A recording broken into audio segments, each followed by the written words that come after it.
Hoje a gente vai seguir, agora nessa manhã, é, com o nosso próximo palestrante desse painel, que é um convidado que vocês também vão gostar muito de ouvir, é o Cacá Verá. Eu vou apresentar o Cacá Verá para vocês rapidinho, ele já está com a gente na tela.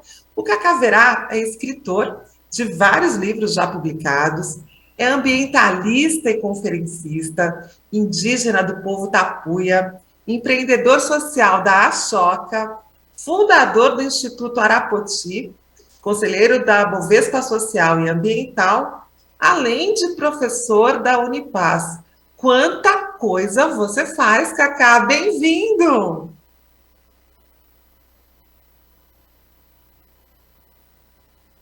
Olá, Olá, Cacá, olá, bom bem-vindo ao dia, nosso obrigado, festival. muito Tudo obrigado, bem? né? Tudo bem, para mim, realmente participar desse festival, dessa proposta, é mais do que uma honra, né? É uma missão, né? É uma obrigação. E já aproveitando para parabenizar todos vocês, você, Flávia, os organizadores, os idealizadores dessa proposta, que é tão preciosa para os nossos tempos de agora, né? Que Obrigado, obrigado oportunidade mesmo. boa, né? A gente estava precisando de Sim, um momento como esse. Veio numa hora que a gente estava sim, precisando tanto. exatamente. Para mim, esse tema é um tema que deve ser cada vez mais assim cotidiano, né? Para nos curar de muitas coisas, para propiciar com que a gente avance, né? Enquanto pessoas, né? Enquanto coletivo também, né? Para etapas mais equilibradas, assim, né? Do nosso ser coletivo, né? Muito bom, Cacá. Bom, a palavra agora então é sua. Eu estou aqui ansiosa para te ouvir e boa palestra. Estou por aqui, daqui a pouquinho a gente se encontra. Qualquer coisa também você pode me chamar, que eu volto aqui na nossa tela. Bem-vindo e muito obrigada novamente. A palavra é sua, Cacá. Obrigado, obrigado.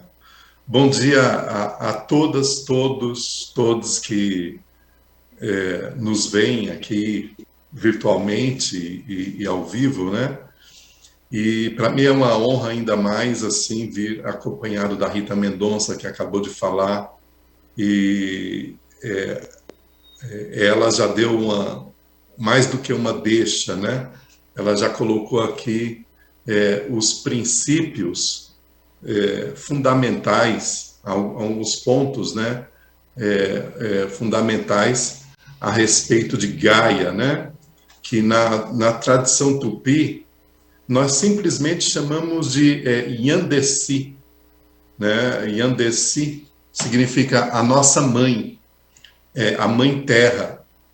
E não só o povo da tradição tupi, mas todos os povos do Brasil, todas as culturas ancestrais do Brasil, e nós somos uma diversidade muito grande, só de tradições ancestrais, somos mais de 400 povos, tratamos o que vocês chamam de planeta, nós tratamos como mãe, né? Mãe Terra.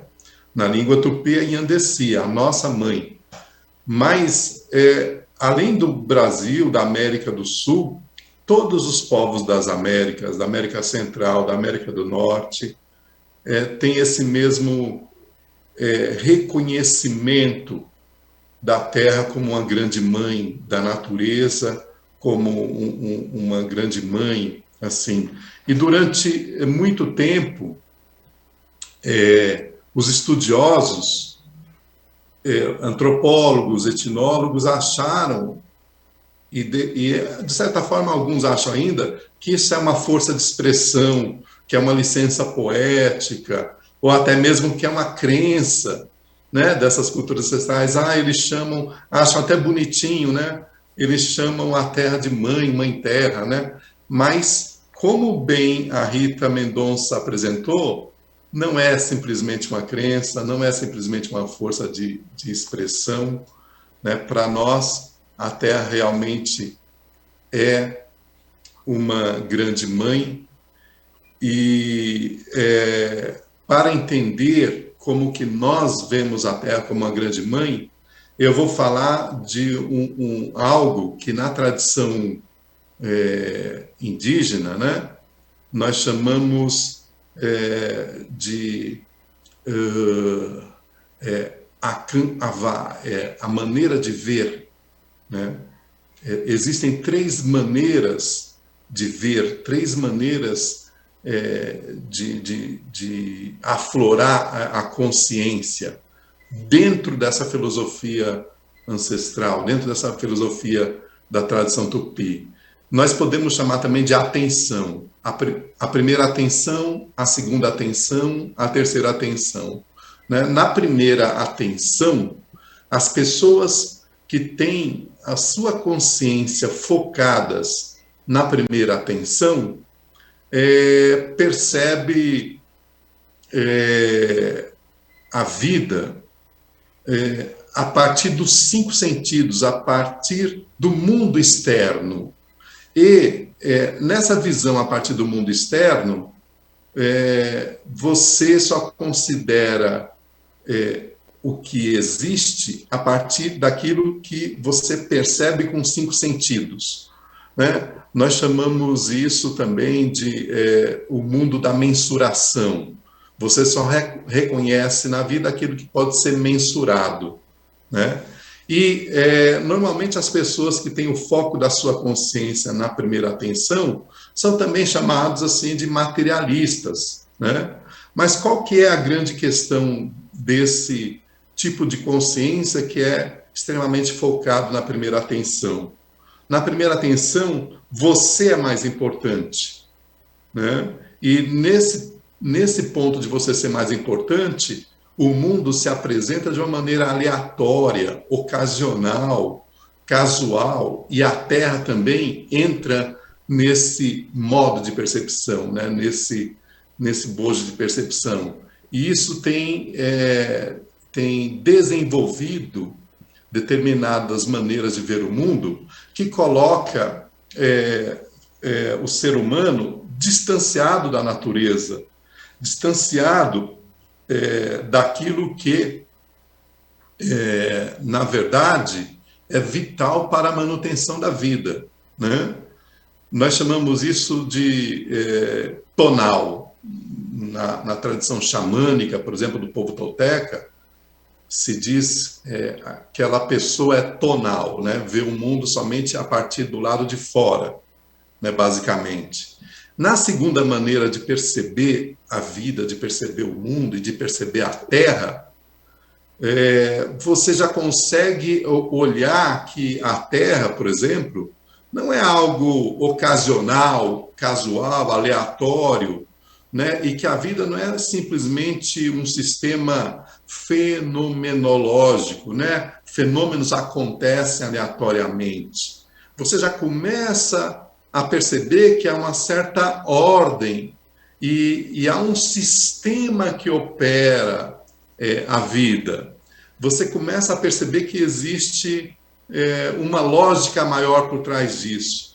Então, quando a Rita Mendonça fala, por exemplo, do Lovelock, né, desse cientista que, de uma maneira muito preciosa, ajudou, né, a desenvolver um outro tipo de percepção em relação à Terra, né, nós chamamos esse tipo de pessoa de pessoas de segunda atenção, né? O que é a segunda atenção? É quando você começa a ver não somente com sentidos externos, mas também você começa a ver com sentidos internos, com uma certa percepção interna. E, de certa forma, por exemplo, os biólogos, determinados tipos de cientistas, os artistas, de um modo geral, né? Além dos povos tradicionais, das culturas ancestrais, de certa forma, tem essa consciência focada nessa segunda atenção e começa a perceber, né, que o mundo tem uma ordem, a Terra tem uma ordem, tem uma inteligência, e começa a perceber também que o ser humano interfere nessa ordem e causa consequências. Isso é um nível de desenvolvimento de consciência que ancora nessa primeira atenção de percepção uma segunda atenção, né? Nós chamamos isso, dentro da tradição tapuia, né, que é a minha tradição, de Katamier, quer dizer, aquele que já percebe a partir da alma, né? A primeira atenção é Okmie, aquele que percebe as coisas a partir dos 5 sentidos, né? A partir da sua personalidade exterior, né? Mas tem uma terceira atenção, tem uma terceira maneira de ver a Terra, a qual as culturas dos povos originários estão mais familiarizadas. E é por isso que nós chamamos a Terra de Mãe Terra. E nessa terceira maneira de perceber, né, nós olhamos e reconhecemos que a Terra é uma expressão dotada de uma superinteligência. A Terra é uma grande consciência. E essa grande consciência que é a Terra, para a tradição tupi, é um desdobramento de uma consciência maior ainda, que é a consciência universal, que é a consciência do todo. E que essa consciência da Terra e essa consciência do todo não estão separadas um do outro, há uma grande inteligência operando em diversos níveis e diversos modos, níveis e modos de percepção esses que nós, seres humanos, temos assim uma mínima consciência no nosso estado de vigília de como que isso funciona, né? O estado de vigília não é suficiente para fazer com que nós possamos perceber essa grandiosidade que opera também de uma maneira microcósmica através das forças da natureza, através dos reinos mineral, animal, vegetal, né? E essa terceira maneira de ver é o modo que nós chamamos de visão integrada, vamos dizer assim, onde nós levamos em consideração a nossa essência como ponto focal para perceber a vida, a nossa alma, o nosso espírito. E nessa terceira maneira, a gente reconhece toda a vida como espírito, tudo é espírito, né? Todas as formas de vida do reino mineral, vegetal, animal e humano são extensões de um grande sopro, né? De um grande mistério vivo, né? E é essa maneira com que as culturas ancestrais veem a Terra, por isso que nós chamamos elas de mãe, né? Na primeira maneira, a Terra é um evento casual, você é mais importante. Mas na segunda maneira, você descobre que você está na Terra. E a Terra passa a ser e ter uma relativa importância para você. E na terceira maneira, você descobre que você é a Terra. Você e a Terra é uma só coisa, né? Você é um microcosmo da Terra. Na tradição indígena, nós reconhecemos o ser humano como um sistema microcósmico da própria Mãe Terra. O seu corpo é terra, o seu corpo tem mineral, o seu corpo tem uma estrutura que vem do reino vegetal, o seu corpo tem uma estrutura que vem do reino animal, o seu corpo tem uma estrutura sustentada pelas energias da Mãe Terra, que é a terra, a água, o fogo e o ar, os 4 elementos, que movem-se dentro de você enquanto energias e que sustentam aquilo que a psicologia chama de a psique humana, que sustenta a tua alma, que sustenta a tua presença. Nesse ponto, você se descobre como realmente um filho da Terra, um microcosmo da Mãe Terra, operando dentro de você, o ar que passa dentro de você, né? A tua estrutura corporal, você percebe como a própria natureza presente em você. Se você for ver pela biologia, nós somos 2/3 de água no nosso organismo físico, E a Terra, enquanto planeta, também é 2/3 de água. Ou seja, o nosso desafio, enquanto ser humano, é realmente desenvolver uma expansão de consciência para nos percebermos não mais como pessoas que estão na Terra, para nos percebermos como seres que somos a própria Terra em miniatura, a própria natureza em miniatura, que não há separação entre a Terra e nós mesmos. E uma das maneiras de você perceber a Terra como uma grande consciência é olhar para os princípios que regem a Terra. O primeiro princípio é o princípio da unidade. Né? Quando você se reconhece como um microcosmo da Terra e que é sustentado pelos mesmos elementos e que você é uma síntese do reino mineral, vegetal, animal também, você percebe que há uma unidade que sustenta tudo isso. Esse é o primeiro princípio. E essa unidade também está presente no grande mistério que é o cosmo, né? E essa unidade nós chamamos vida, né? Toda a vida é uma só dentro dessa visão de mundo, né? E o segundo princípio é da polaridade. Você vê que tem o dia, a noite, o masculino, o feminino. O princípio da polaridade você pode perceber pela ciência, pela biologia, observando a natureza, que foi como nossos antigos sábios perceberam, e que esse princípio é um princípio inteligente, como o princípio da unidade, e é um desdobramento do princípio da unidade. O terceiro princípio é da expansão. Tudo está em expansão, mas essa expansão tem um ritmo para acontecer. Né? Quando você olha a natureza, você olha esse ritmo através das 4 estações, e você vê que essa expansão produz abundância. A diversidade é um desdobramento do princípio da expansão. Né? A diversidade garante a expansão de uma maneira equânime. Né? E você vê também, se você olha a natureza, você vê o princípio da impermanência. Tudo passa. Né? E esse princípio da impermanência desdobra dessa realidade de que a consciência, o universo, a Mãe Terra, as pessoas estão consequentemente, ou seja, de um modo consequente, em expansão. E quando você está em expansão, nada é estático. Né? Esse princípio da impermanência é um princípio presente em todas as culturas, em todas as tradições de grande sabedoria. E ele dá desdobramento ao princípio da interconexão. Tudo é impermanente, mas tudo está conectado a tudo.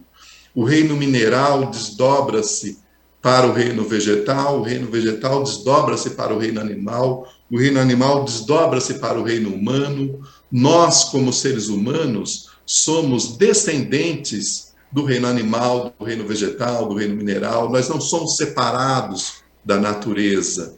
Nós estamos conectados àquilo que nos antecedeu, nós somos responsáveis por aquilo que estamos fazendo agora na Terra, e nós estamos conectados com os desígnios das gerações futuras da Terra. Né? Esse é o princípio da interconexão. Né? Tudo é um encadeamento de relações que se conecta a tudo, que se desdobra no princípio da transformação. Esse princípio da transformação você vê na natureza acontecer a cada dia, olhando cada ecossistema, cada bioma, né? E nós também somos transformadores da vida. Nós estamos transformando a nossa paisagem, o nosso ambiente, as nossas relações o tempo todo. A questão é que nós, enquanto seres humanos, muitas vezes fazemos isso de um modo inconsequente e inconsciente, sem consciência do que nós estamos fazendo. E isso tudo vai levar ao 7º princípio, que é o princípio da sustentabilidade. E esse princípio da sustentabilidade vai nos colocar na condição e no desafio que nós estamos tendo agora, nesse momento. O que é esse princípio da sustentabilidade?